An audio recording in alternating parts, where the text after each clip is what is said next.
بیٹیوں کو حق دیا کرو. یہ ہمارے معاشرے کے اندر ایک غلط ریت ہے. حالانکہ اگر دیکھا جائے تو نبی پاک علیہ السلام اپنی بیٹیوں کے گھر جاتے تھے. آقا کریم صلی اللہ علیہ وسلم آپ نے جب اپنی لاڈلی شہزادی سیدہ خاتون جنت رضی اللہ تعالی عنہا آپ کی شادی فرمائی نا حضرت مولا مرتضیٰ کے ساتھ، تو پتہ کیا کہا؟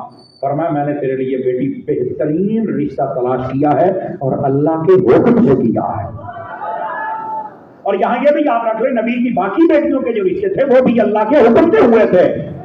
نبی پاک نے فرمایا، حضور کی حدیث ہے، صحیح میں موجود ہے، فرمایا عثمان اللہ کے حکم سے میں اپنی بیٹی کا نکاح تجھ سے کر رہا ہوں.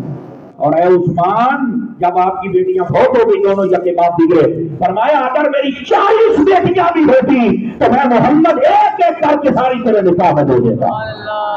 اتنا اچھا داماد ہے میرا.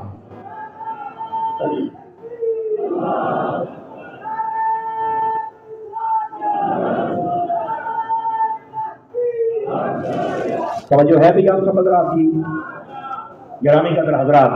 آقا کریم صلی اللہ علیہ وسلم کے آپ کی بیٹیاں 4 ہیں اور آپ کے ایک داماد کا نام حضرت مولا مرتضیٰ شیر خدا رضی اللہ عنہ، دوسرے کا نام عثمان غنی ہے جن کے گھر میں نبی پاک کی 2 بیٹیاں تھیں. توجہ ہے جی، 2 بیٹیاں تھیں یکے بعد دیگرے، ایک آئی فوت ہو گئی پھر دوسری آپ نے بیاہی. تیسرے آپ کے داماد وہ جنگ بدر کے بعد، جنگ بدر میں مسلمانوں کے خلاف آئے ہوئے تھے لڑنے کے لیے. ہاں قیدی بن گئے. جب چھوٹے تو وہاں گئے، حضور کا اخلاق دیکھا تو آقا کریم علیہ السلام کے اخلاق سے متاثر ہوئے اور وہاں چل کے انہوں نے بھی سارے معاملات کافروں سے ختم کیے اور نبی پاک کی بارگاہ میں آ کر انہوں نے بھی کلمہ پڑھ لیا. حضرت ابو العاص بن ربیع رضی اللہ تعالیٰ عنہ، بعض ابو العاص بن ربیعہ کہتے ہیں، یہ آپ کے تیسرے داماد ہیں. یہ نبی پاک کے 3 داماد ہیں. اچھا حضرت مولا پاک کا ذکر زیادہ ہوتا ہے، بعض لوگ جان بوجھ کر حضرت عثمان غنی کا ذکر نہیں کرتے. سمجھ آ رہی ہے میری بات کی؟ حالانکہ نبی کے جو 4 یار ہیں ان کی شان یہ ہے ان میں سے 2 نبی کے سسر ہیں، 2 نبی کے داماد ہیں. ابو بکر عمر وہ ہیں جن کی بیٹیاں نبی کے گھر ہیں اور عثمان و علی وہ ہیں جن کے گھر مصطفیٰ کی بیٹیاں ہیں. سمجھ آئیے آپ اگر آپ کو یہ 4 یاروں کی یہ اصل تقسیم ہے. لیکن نہ جانے کیوں لوگ یعنی بلی ہوئے کہ کبوتر کی بات کر لیتے، واہ بھائی واہ اکھی پٹ آواز کمزوروں والی ہے بھائی، آپ تو توجہ فرمائیں. ہاں سمجھ آ رہی میری بات کی؟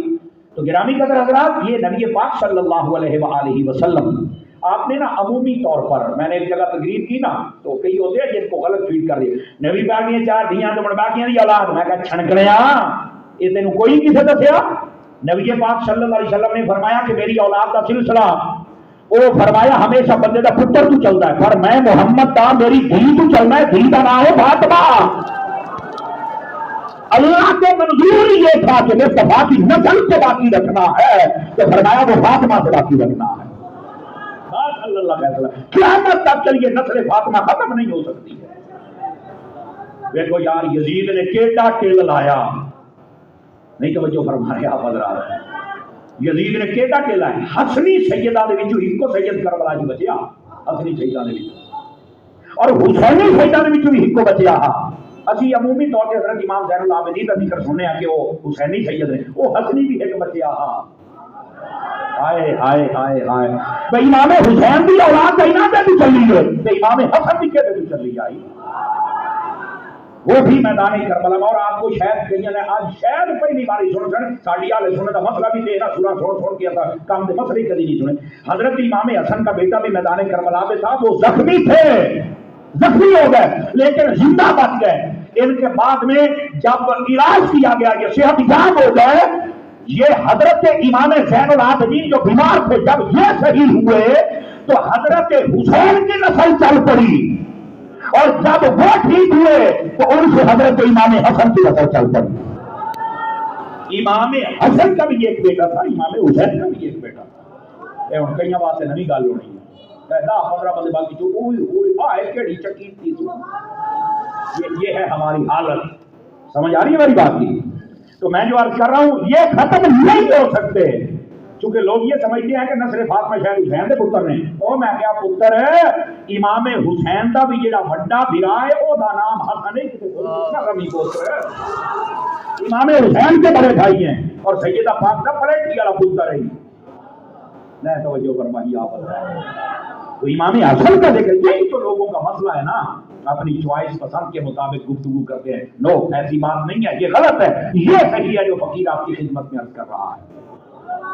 تو اس واسطے جو دوسرے داماد ہیں یا پھر ان کی اولاد ہے ان کا ذکر نہیں ہوتا یا زیادہ نہیں ہوتا، اور کرنا چاہیے۔ اور آپ مجھے 9 سال ہو گئے تانلے میں جمعے پڑھاتے، آپ میرے مزاج سے واقف ہیں، میں جب کرتا ہوں میں سب کا کرتا ہوں تاکہ ہماری قوم کو سبق یاد رہے۔ ہر جمعے میں تو کئی نئی مہمان آئے ہوئے ہوتے ہیں، کوئی تو سیکھ کے جائے گا نا، ٹھیک ہے؟ تو آقا کریم صلی اللہ علیہ وسلم کی نسل مبارکہ کو ان سے بچا، اور آپ نے جب شادی فرمائی نا تو سیدہ سے فرمایا کہ تیرے لیے بہترین میں نے رشتہ اللہ کے حکم سے تلاش کیا ہے۔ ہمارے یہاں سب سے پہلے ماں باپ اپنی بیٹی کو یہاں پر ہی ذہنی مریض بنا دیتے ہیں۔ رشتہ کار ہوندے نے ہر روز چولہے تے راتی ہو گلاں ہوندیاں نے، بڑا رشتہ کار پتہ نہیں نکلنے کی ہو جائے، رشتہ کار پتہ نہیں نکلنے کی ہو جائے، اور مر رہے دھی دے سامنے تے گلاں نہ کر، اونوں کیوں ذہنی مریض بناؤں ہے؟ نہیں توجہ فرمائی، بندے دا پتر بن تے بیٹے یہ اعتماد کوئی نہیں۔ اور پھر جیسے شادی ہوتی ہے کئی نواں کٹائی سے لکھو 5 لاکھ، لکھو 1000 روپیہ دیہاڑی کا، لکھو عین ہے۔ او بھائی جان آپ اسلام کی تعلیمات پڑھ لیں، یہ جو لکھ لکھیا کرنے والا کام ہے اسلام میں نہیں ہے، اگرچہ جائز ہے اگر کوئی کرنا چاہے تو، لیکن یہ کوئی فضیلت والا کام نہیں ہے۔ پہلے دن ہی بند اعتمادی ہے توانوں تو بڑا اگے رشتہ ہی نہ تک میں چلے گا۔ آپ نے توجہ نہیں فرمائی ہے۔ میرے نبی نے تو یہاں تک فرمایا کہ خوش نصیب عورت ہے جہاں حق مہر تھوڑا ہوتا تو ڈھی بھی جانا ہے۔ آپ نے توجہ نہیں فرمائی میری بات پر۔ خوش نصیب عورت ہے جس کا حق مہر تھوڑا رکھا جائے اور عورت کو مل جائے۔ فرمائیے خوش نصیب عورت ایتھے لکھ 5 مچھی 2 کلے لکھ 5 لاکھ روپیہ ساری حیات دی جانا کہ نہیں آخر اسی تے منن کیتا ہے میں کہ تو بنی رکھ۔ آواز کمزوروں والی آپ حضرات، تو یہ کوئی اچھی چیز نہیں ہے اسلام کے اندر، یہ یاد رکھ لیجیے۔ اگرچہ جائز تو ہے، ہمیں 50 لاکھ لکھا، پر وہ کام کرنا کم از کم اعتماد بھی تو بندے کو ہونا چاہیے۔ تو یہ ہماری تعلیمات کچھ ہیں، ادھر کچھ ہیں۔ نبی پاک صلی اللہ علیہ وآلہ وسلم آپ نے جب اپنی لاڈلی شہزادی کو بھیجا نا مولا مرتضیٰ کے ساتھ بیاہ کر کے، حضور خود چھوڑ کے آئے، اور آپ کو پتہ ہے جانے کا انداز کیسا تھا؟ یہ کوئی لمبی چوڑی یہ براتیں یہ سب کچھ یہ نہیں تھا۔ آگے آگے میرے مصطفیٰ چل رہے تھے، پیچھے پیچھے سیدہ کائنات تھی، ان کے پیچھے میرے مولا حضرت علی چل رہے تھے۔ یعنی حضرت فاطمہ اس دن بھی بتا رہی ہیں کہ میں اپنے گھر سے نکلی ہوں تو دیکھو کیسا پردہ کر کے نکلی ہوں، آگے میرے باپ ہے پیچھے میرے شوہر ہے۔ عورت ہمیشہ محفوظ اس وقت رہتی ہے جب آگے باپ ہو پیچھے شوہر ہو، عورت تب محفوظ رہتی ہے۔ آج کل دی عورت نہ شوہر کو بانا چاہتی ہے نہ پیو کو بانا چاہتی ہے، پتہ نہیں ہویا کی پتا ہے، یہ شوق چڑھیا ہوا ہے میں دفتر کام کرنا، میں بینک کرنا، میں فلانا سارا دے کرنا، میں کہ تو کر لے، تو چند چڑھا لے۔ توجہ نہیں فرما رہے آپ حضرات۔ اللہ اکبر۔ حسن مصنع رضی اللہ تعالیٰ عنہ، یہ میرا خیال بھول گیا تھا کہ حضرت امام حسن کے بیٹے کا نام ہے جی۔ تو اب کیا بات عرض کر رہا تھا، میں نے پڑھی تو لا دیتا ہی نہیں یار یکدم۔ سیدہ کائنات رضی اللہ تعالی عنہا، آپ کی میں بات آپ کی خدمت میں عرض کر رہا تھا کہ اس انداز سے اپنے گھر سے نکلی ہیں۔ اور آج کل بندہ سیدہ کائنات کا نام بھی لے اور اپنی بیٹیوں کی شادیوں پر طوفان بدتمیزی کھڑا کرے، اور میں نے کئی بڑے بڑے حاجی دیکھے ہیں اباڑ گواڑ شادیوں سے ایسے تبصرے کرتے نہیں نا، کیا بات ہے یار، ہوئے ہوئے ہوئے انہوں نے جہنم دے بوئے دیا بڑھا کے اندر، تو یہ تو اپنی شادی ہوئے پچھلی بیٹھ کے بیٹھا بچوں کی خوشی ہے، بڑھ کے مرنی دنیا کی خوشی کوئی نہ نہیں۔ توجہ فرمائی نا، واہ بھائی واہ، تھوڑا کتا کتا ہے ساڈا ٹوپ ہی ہے، یہ کہڑی گل ہے؟ یہ غلط بات ہے بھائی۔ تو دوسروں کے لیے ہی سارے تبلیغ نہیں جاننی چاہیے، عمل خود بھی بندے کو کر لینا چاہیے۔ سیدہ کائنات رضی اللہ تعالی عنہا آپ اس شان و شوکت سے جاتی ہیں، اور ساری زندگی آپ کبھی بے بغیر ضرورت کے اپنے گھر سے نہیں نکلی، بے پردگی نہیں فرمائی۔ اللہ نے پھر بیٹے کیسے دیے، یا حسن جیسے ہیں یا حسین جیسے، امام حسن، امام حسین، سیدہ زینب پاک آپ کی بیٹی ہے. سمجھ آ رہی ہے میری بات؟ میرے بھائی آج کی عورتیں جتنی اگر یہ آواز پہنچے یا آپ پہنچائیں، آپ بھی یہاں سے کوئی سبق تو چل کے سنایا کریں نا گھر بھی. تو عورتوں کو چاہیے کہ وہ بھی اپنا نا کردار تھوڑا ستھرا کر لیں. میں اکثر کہتا ہوں ادھر دیکھیں میری طرف، جس دن یہ دماغ، آنکھ، زبان اور یہ دل بس اتنا ٹھیک ہو گیا نا، باقی تلے ہر شے ٹھیک ہو جائے گا. یہ یاد رکھ لیں میری بات. اور جس دن ہمارے یہ چیزیں ٹھیک ہو گئی ہم ستھرے ہو جائیں گے. اور جس دن مائیں اس طرح ستھری ہو گئی، خدا دی قسم اگر فرید نہ جمیا تو غلام فرید ضرور جمع. جا رہی ہے میری بات کی؟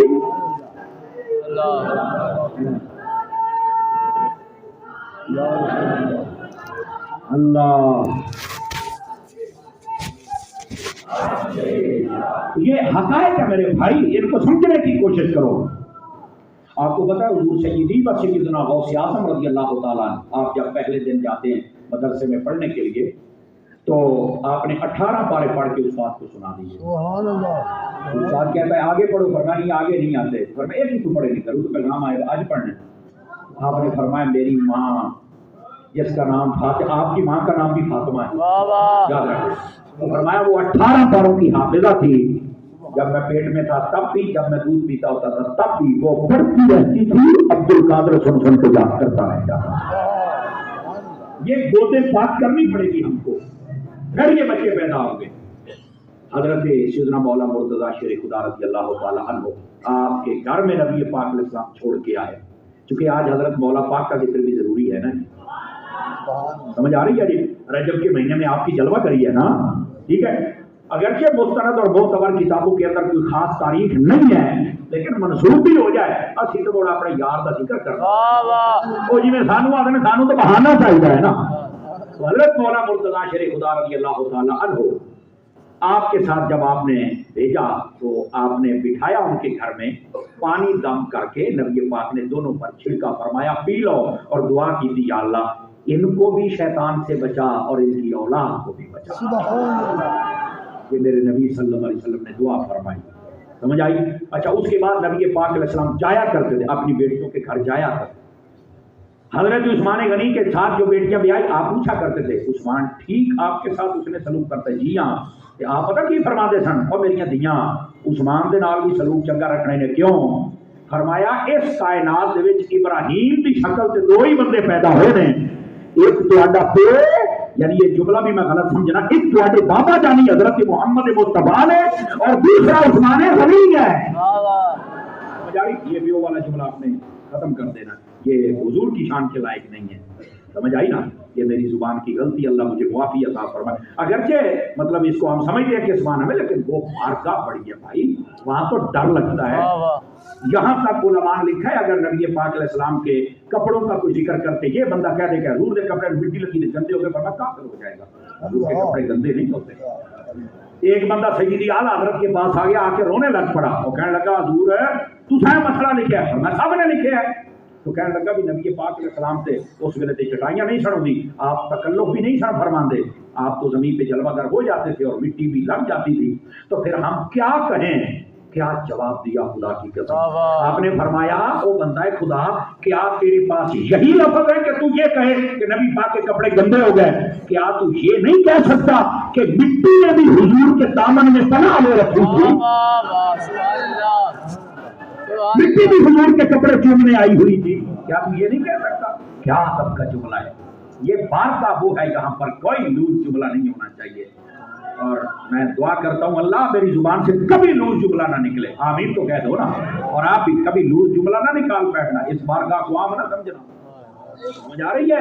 یہ وہ بارگاہ ہے جہاں اچھے سے اچھا جملہ ہو بندہ بلند آواز سے نہیں کہہ سکتا. اچھے سے اچھا جملہ بلند آواز سے نہیں کہہ سکتا. فرمایا لا ترفعوا اصواتکم فوق صوت النبی، میرے نبی کے سامنے اپنی آوازیں بلند نہ کرو. یہ وہ بارگاہ ہے. تو ادب کی تو پھر کیا کہنے. بلکہ اگر آپ ہمارے صوفیاء کو پڑھیں تو وہ کہا کرتے تھے جب حضور کا نام آئے نا ہونا یہ چاہیے کہ پہلے 1000 مرتبہ عرق غلام سے منہ کو دھوئیں. اور پھر اس کے بعد حضور کا نام اس میں گرامی پکارا ہے. جس بندے میں اتنا ادب آ جائے نا وہ سمجھو بندہ ہی نہیں ہے. یاد رکھو. اور جس میں ادب نہیں ہے مان نہ کریں اپنی دولت یا اپنے سیدیاں سے کیونکہ بول لیتے تینوں شیطان حال دیکھنا چاہیے. سجدے بہت تھے عبادت بہت تھا لیکن ادب نہ کر سکا ادب الاسلام کا. دیکھ لو جنت دے وچ ہی باہر کر دیتا ہے. بے ادب جنت دے وچوں میں باہر کر دیتا گیا جڑا پہلو ہی باہر ہے. مجھے چاہیے ادب کر بھائی ادب کر. اس واسطے وہ مجھے جملہ پسند نہیں آیا بالکل اس لیے میں نے کہا کہ اس کو کراپ کر دیا جائے. اب ذرا اگلی بات بھی نبی پاک علیہ السلام نے جب اپنی لاڈلی شہزادی کو بھیج دیا نا مولا مرتضیٰ کے ساتھ ابھی چند دیہڑے گزرے چند 2 سے 4 تھے 8 تھے 10 تھے. گھر میں نا وہ کھانے پانے پینے والی چیز ختم ہو گئی. جو جتنے کھونگے پیسے ہوئے کلو تھے 2 کلو تھے وہ ختم ہو گئے. ایک دن بھی گزر گیا دوسرا بھی گزر گیا. سیدہ کائنات نے مانگے ہی نہیں. مولا مرتضیٰ تشریف لائے نا آپ نے بھی نہیں پوچھا کہ روٹی کی حضرت علی المرتضیٰ کی یہ شان اقدس تھی. پانی پہ روزہ رکھتے تھے پانی پہ کھولتے کئی دن چل جاتے تھے. کیوں؟ شیر خدا جو آپ کا یہ کمال تھا. اچھا وہ جب 2 دن گزرے نا آپ نے کہا سیدہ میں دیکھ رہا ہوں تھوڑا نا چہرہ اترا اترا لگتا ہے کوئی کمزوری سی ہے وہ خیر کی ہے پریشان ہے. تو آپ مسکرا پڑی. فرمایا پریشان تو نہیں ہوں. فرمایا پھر یہ تھوڑا جا میں سمجھ نہیں آئی. تو آپ نے کہا وہ ہمارے گھر میں جھوٹ نہیں بولا فوراً بتا دی. فرمایا وہ جو جو تھے نا پیسے ہوئے وہ ختم ہو گئے اور کل کی ہم نے روٹی نہیں کھائی نہ کل کھائی نہ آج کھائی تو تھوڑا پھر کمزوری تو آئی جاتی. مولا علی فرمانے لگے سیدہ مجھے بتاتی تو صحیح وہ میں لے کے آتا. میں نے ہوں کچن دیا نہیں نہ پتا بھی کنا آٹا پیا تھا کنا نہیں. آپ نے وہ جیسے بندہ اپنائیت اور انس والا جملہ بولتا ہے آپ نے فرمایا سیدہ وہ میرے کو منگے سے ہاں تو یار میں نہ لے آما پھر تو گل ہے مانگتے صحیح نہ. خدا کی قسم جو سیدہ نے جواب دیا دنیا بھر کا سونا ایک طرف رکھ دو یہ جملہ پھر وزنی ہوگا سن لو اگر پسند آ جائے. فرمایا علی وہ تیرے کو کیویں منگا میرے ابا جی نے مینوں منگنا سکھایا.